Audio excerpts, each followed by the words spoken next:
Alright, this is going to be an update, not exactly a part 2, but I just wanted to point out a couple of things. No, I'm not going to leave this top bar hive on sawhorses. I'm really pointing out, really showing the configuration of where the hive is going to be located in relationship to the other things, and point out a couple of things. First of all, there are two different kinds of top bar hives. I'm going to boil it down to two. One is the kind that the people in Africa make, which are the ones that are advocated by McCartney Taylor. McCartney Taylor has some excellent videos, and he is at learningbeekeeping.com. There's another one, the one that we ordered the DVD from, was BackYardHive.com. And that is a very fancy hive. If you download the instructions to make a top bar hive, it's much more detailed, and McCartney Taylor explains that the point of having a top bar hive, especially for us in our situation, is to keep it simple. And so what I recommend is that you don't start by making one from BackYardHive.com, not that style. I want you to go to the site and look at it and watch the video, the teaser for their DVD, because it has some excellent information on it. And we ordered the DVD because it has some excellent information on it.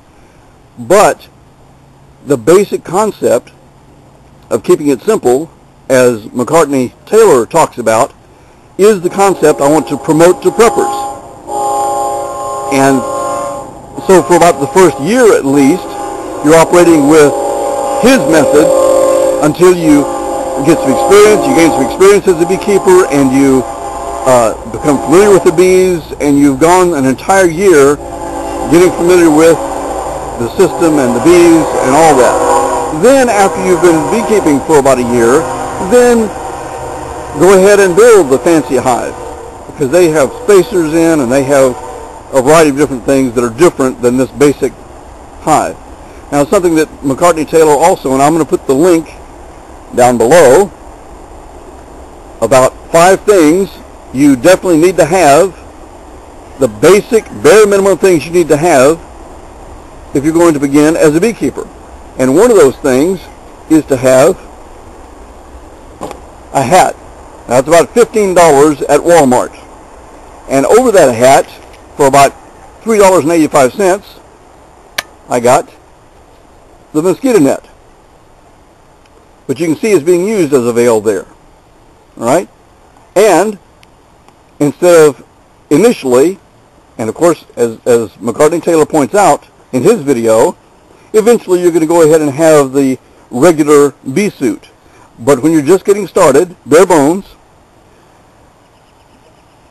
you can pay, I think I paid about $5 for this, painter's coveralls for the white. And the reason why is that the bees see white as being non-threatening.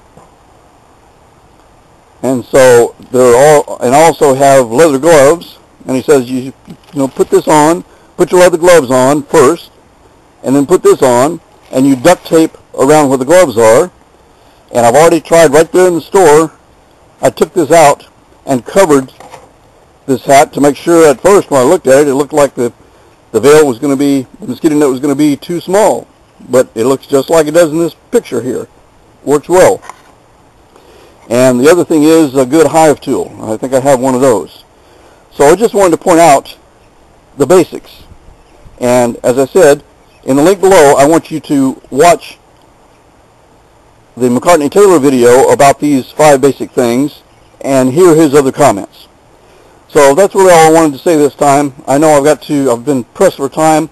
Now what I'm going to do next, my next installment is going to be about melting the boiled linseed oil together with some wax, and then painting all these edges here and all around to weatherproof this top bar hive.